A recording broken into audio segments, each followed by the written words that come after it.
Property investment करते समय कौन से होते हैं सीक्रेट टिप्स, ट्रिक्स और कुछ ऐसे पॉइंटर्स जिसका हमें ध्यान रखना चाहिए। ये कोई ऐसे पॉइंटर्स नहीं होने वाले जो आपको हर किसी वीडियो में और हर कोई बता देगा। कुछ ऐसे पॉइंटर्स है जो आपने आज से पहले नहीं सुने होंगे। कुछ ऐसे पॉइंटर्स है जो हमने पर्सनली हमारी 3 जनरेशंस, मोर देन 3 जनरेशंस हो गई है प्रॉपर्टी इन्वेस्टमेंट करते हुए, उन सभी के सीक्रेट पॉइंटर्स आप सभी के सामने प्रेजेंट करें। अगर मेरी पर्सनली बात करी जाए ना, आप में से काफी लोगों का क्वेश्चन होने वाला है, अनंत आपको प्रॉपर्टी में इंटरेस्ट कैसे और क्यों? देखिए, मेरे लिए शेयर मार्केट मेरे लिए प्यार है, मेरा फर्स्ट लव है शेयर मार्केट। उसी के अगेंस्ट प्रॉपर्टी की बात करें ना तो वो मेरा पैशन है। तो आज हम बात करने वाले मेरे पैशन के बारे में डिटेल में कुछ ऐसे पॉइंट्स को कवर करेंगे जो आपने आज से पहले कभी भी नहीं सुने होंगे।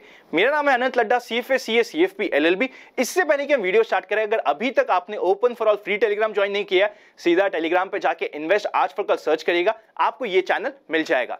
चलिए शुरू करते हैं प्रॉपर्टी इन्वेस्टमेंट के बारे में कुछ इंपॉर्टेंट पॉइंट्स जानना।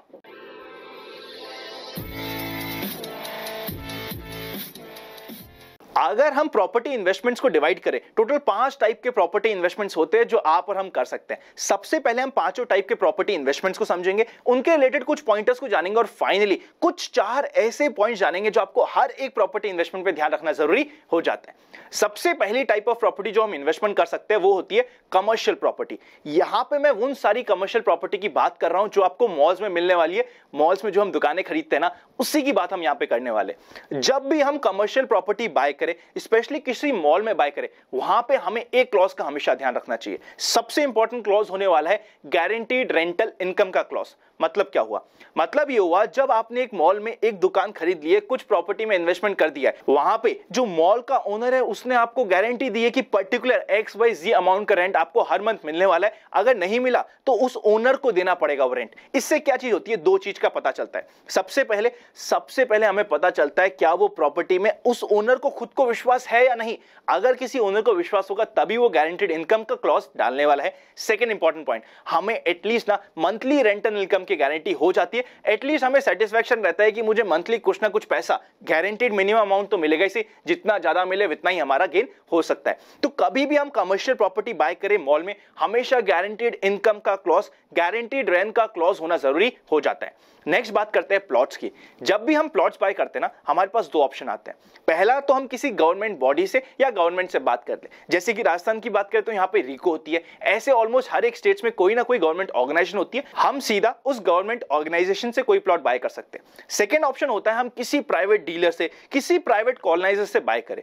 अगर हम प्राइवेट कॉलोनाइजर से बाय कर रहे हैं ना, कुछ इंपॉर्टेंट पॉइंट्स है जिसका ध्यान रखना होता है। पहला, जो भी प्लॉट हम बाय करें वो किसी ना किसी गवर्नमेंट अथॉरिटी से अप्रूव्ड होना चाहिए, गवर्नमेंट अथॉरिटी से सपोर्टेड होना चाहिए, डेवलपमेंट अथॉरिटी से अप्रूव्ड होना चाहिए।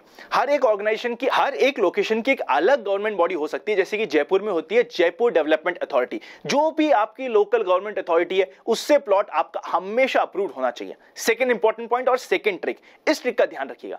जब भी आप किसी प्राइवेट कॉलोनाइजर से कोई भी प्रॉपर्टी बाय करें, हमेशा बैंक से फाइनेंस लीजिए।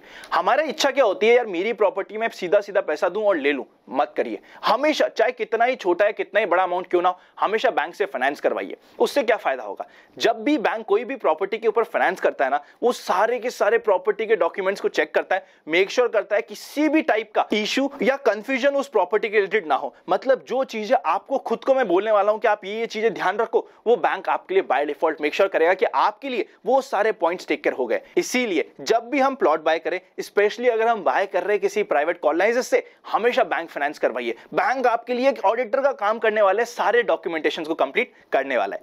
थर्ड टाइप ऑफ प्रॉपर्टी होती है इंडस्ट्रियल प्रॉपर्टी। देखिए, इंडस्ट्रियल प्रॉपर्टी क्या होती है? यूजुअली हमें कुछ डिस्काउंट में मिलती है और अच्छे प्रोस्पेक्ट्स के साथ मिलती है। कई बार बैंक भी फाइनेंस करने के लिए काफी ज्यादा डिस्काउंट्स हमें इंडस्ट्रियल प्रॉपर्टी में दे देता है। पर इंडस्ट्रियल प्रॉपर्टी में कुछ रूल्स, कुछ regulations, ifs and but apply होते हैं। अगर आपको इफ एंड बट के बारे में कंप्लीट डिटेल नहीं पता है, पहले उस इफ एंड बट को कवर कीजिए। जस्ट बिकॉज कोई प्रॉपर्टी सस्ती मिल रही है, कुछ हमें बेनिफिट मिल रहा है, भाग के उसे बाय मत कीजिए। काफी सारे रेगुलेशंस एक्स्ट्रा लगते हैं इंडस्ट्रियल प्रॉपर्टी में। हमेशा मेक श्योर कीजिए कि उन सारे रेगुलेशंस को आप समझ भी ले और उसे फॉलो भी कर पाए, उसी के बाद कभी इंडस्ट्रियल प्रॉपर्टी की तरफ जाइएगा।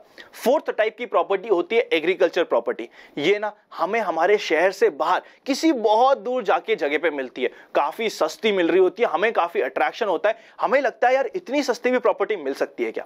बट जब भी हम एग्रीकल्चर लैंड बाय करें, हमेशा पोजीशन का हमें एक्स्ट्रा मेक श्योर करना चाहिए। इसका मतलब क्या है, सपोज करते हैं आपने पर्टिकुलर लैंड बाय तो कर लिया एग्रीकल्चर में, पर जब आप एक्चुअली पोजीशन लेने जाओगे ना, आपको पता चलेगा, पड़ोसी आके बोलेगा अच्छा आपने बाय किया, ये साइड छोड़ देना, ये साइड तो मेरा है, बाकी साइड आप रख लो। कई बार हमें टाइटल में इश्यू आने वाला है, किसी गांव में दो भाई का कुछ इश्यू चल रहा है, दो भाई की लड़ाई चल रही है, फैमिली में लड़ाई चल रही है, टाइटल का पोजीशन का हमेशा एग्रीकल्चर प्रॉपर्टी में लफड़ा होता ही है। अगर आपको टाइटल से रिलेटेड कोई भी कंफ्यूजन हो, हमेशा एक्स्ट्रा कॉशियस होकर काम कीजिए। जब भी आप कोई एग्रीकल्चर प्रॉपर्टी बाय करें, हमेशा अपने लॉयर को कंसल्ट कीजिए, लॉयर को हमेशा इन्वॉल्व रखिए और मेक श्योर कीजिए कि आपका लॉयर उस डीलिंग में हमेशा आपके साथ होना चाहिए, क्योंकि ऐसी प्रॉपर्टी में जो एग्रीकल्चर हो रही है वहां पे फाइट और कंफ्यूजन हमेशा ही मिलता है। कभी भी एग्रीकल्चर प्रॉपर्टी बाय करने से पहले 10 बार सोचिए, मिनिमम 10 बार सोचिए, उसके बाद ही कभी भी किसी एग्रीकल्चर प्रॉपर्टी को बाय करने के लिए जाइए।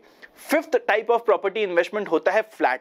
देखिए फ्लैट के रिलेटेड ना टोटल 21 पॉइंट्स की एक चेकलिस्ट है, जिसका वीडियो मैं सेपरेटली आप सभी के लिए बनाऊंगा, चाहे वो हो डॉक्यूमेंटेशन से रिलेटेड, फैसिलिटी से रिलेटेड और सारे इफ्स एंड बट्स से रिलेटेड। टोटल 21 पॉइंट्स की चेकलिस्ट होती है जो हम पर्सनली फॉलो करते हैं, उसका वीडियो आपको सेपरेटली मिल जाएगा। इसीलिए अभी इस वीडियो में हम फ्लैट्स की बात नहीं कर रहे हैं। अब फाइनली बात करते हैं हम कुछ इंपॉर्टेंट पॉइंटर्स की, टिप्स और ट्रिक्स की।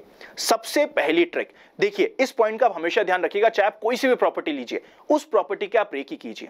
रेकी का मतलब क्या होता है, जो भी आपने प्रॉपर्टी ली है ना, उसके पास एटलीस्ट 1 महीने तक भंवरे के जैसे घूमिए। सुबह जाइए, दिन में जाइए, कभी रात में 2 बजे पहुंच जाइए, कभी सुबह 6 बजे पहुंच जाइए और देखिए उस प्रॉपर्टी में क्या हलचल होती है। जो उस प्रॉपर्टी के बाजू में आपको मिलने वाला है चाय वाला, उसके पास हमेशा चाय पीजिए, हफ्ते भर तक चाय पीजिए, उससे बात करने की कोशिश कीजिए। चाय वाला, दूध वाला, पान वाला, धोबी वाला, ये उस प्रॉपर्टी के लिए आपके इनसाइडर होने वाले। वो आपको उस प्रॉपर्टी के बारे में वो चीज बता देगा जो आपको कोई भी नहीं बताएगा।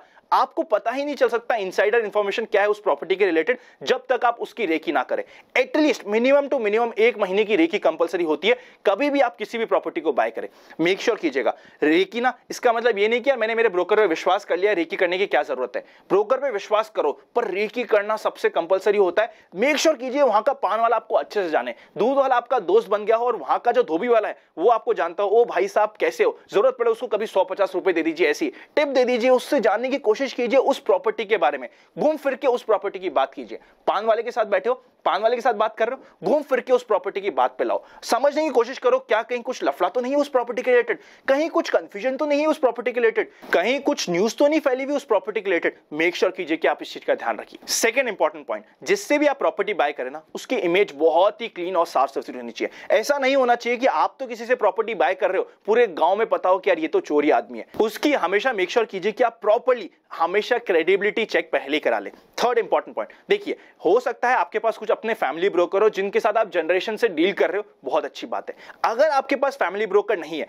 यहां पे ध्यान से समझिएगा, मैं किसी भी ब्रोकर को नहीं बोल रहा कि सारे के सारे ब्रोकर गलत है। काफी सारे ब्रोकर्स काफी अच्छे भी होते हैं, काफी सारे ब्रोकर्स कई बार काफी सारे इन्वेस्टर्स को धोखा भी दे देते हैं। इसीलिए अगर आपके पास फैमिली ट्रस्टेड 2-3 ब्रोकर नहीं है, आप नए ब्रोकर्स के डील करने जा रहे हैं ना, उनको ट्रस्ट कीजिए, but with a pinch of salt. देखिए ब्रोकर के लिए क्या बोला जाता है, वो मालिक का भी है, चोर का भी है। मतलब समझने की कोशिश करते हैं। मालिक को बोलेगा बेटा तेरे यहाँ पे आज के दिन चोरी हो सकती है, चोर को बोलेगा बेटा तू पीछे से जाना ताकि तेरे को चोरी करने में ज्यादा दिक्कत ना हो। मतलब क्या हुआ, बायर और सेलर दोनों को ब्रोकर अलग तरीके से डील करता है। बायर को बोलता है कि यार ये माल मिलता ही कहां है, आपको मिलेगा ही कहां। सेलर को बोलेगा माल बिकता ही कहां है। ये चीज हमें ध्यान रखनी पड़ेगी। ब्रोकर पे आप ट्रस्ट कीजिए। अगर आपके पास कोई फैमिली ब्रोकर्स है जिनके साथ आप रेगुलर डीलिंग कर रहे हैं, वो आपके लिए बेस्ट होने वाला है। अगर नहीं है ना, अगर आप नए ब्रोकर को जाके डील करना चाह रहे हैं, हमेशा उन्हें ट्रस्ट कीजिए, but with a pinch of salt. कहीं आपके साथ कोई धोखा हो ना जाए। प्रॉपर्टी इन्वेस्टमेंट करते समय 3 से 4 ब्रोकर को कंसल्ट करने में कोई दिक्कत नहीं है, हमेशा इस चीज का मेक श्योर कीजिएगा।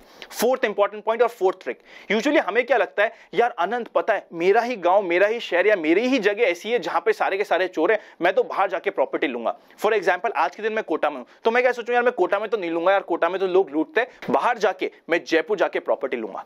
एक चीज ध्यान से समझिए, अगर आपको लगता है, आपको अगर पर्सनली लगता है कि आपकी जो लोकेलिटी है, जो आपकी लोकल जगह है, वहां पे आपको चोर मिलने वाले ना, इस चीज का ध्यान रखिएगा। अगर आपका ये विश्वास है, बाहर जाके बड़ी लोकेशन पे जाके आपको डकैत मिलेंगे। हमेशा मेक श्योर कीजिए जो भी आप प्रॉपर्टी बाय करें वो आपकी विसिनिटी में हो, आपके लिए इजीली अप्रोचेबल हो, आपकी लोकेशन से ज्यादा दूर ना हो। कभी भी ऐसा मत कीजिएगा, स्पेशली अगर आप नए नए प्रॉपर्टी में इन्वेस्टमेंट करने जा रहे हैं। हम रहते तो है कोटा में और मैं जाके मुंबई में कोई बड़ी प्रॉपर्टी का इन्वेस्टमेंट कर दूं, या फिर मैं जाके दिल्ली में कोई बड़ी प्रॉपर्टी का इन्वेस्टमेंट कर दूं जहां मैं किसी को जानता ना आता और मुझे लगे कि यार देखो कितने साहूकार लोग हैं, कितने अच्छे से बात कर रहे हैं, आपको पता भी नहीं चलेगा और आपको कितना बड़ा लॉस हो सकता है। इस चीज का ध्यान रखिएगा। हमेशा प्रॉपर्टी इन्वेस्टमेंट वहीं करना चाहिए जो आपकी सराउंडिंग में हो, जो आपके कंट्रोल में हो, जहां पे अगर कुछ बात भी हो जाए तो आप संभाल सको। ये सारे पॉइंट्स होते जो हमें ध्यान रखने होते। एक और वीडियो आएगा, उस वीडियो में हम 21 पॉइंट्स की चेकलिस्ट के बारे में बात करने वाले जो फ्लैट से रिलेटेड होगी, और वो सारे पॉइंट्स ना कहीं बाकी सब जगह भी अप्लाई होंगे। वो कंप्लीट चेकलिस्ट भी आपको मिल जाएगी, तो वो वीडियो आने वाला है। अगर ये वीडियो अच्छा लगे और डिफरेंट लगे तो लाइक करे बिना मत जाएगा।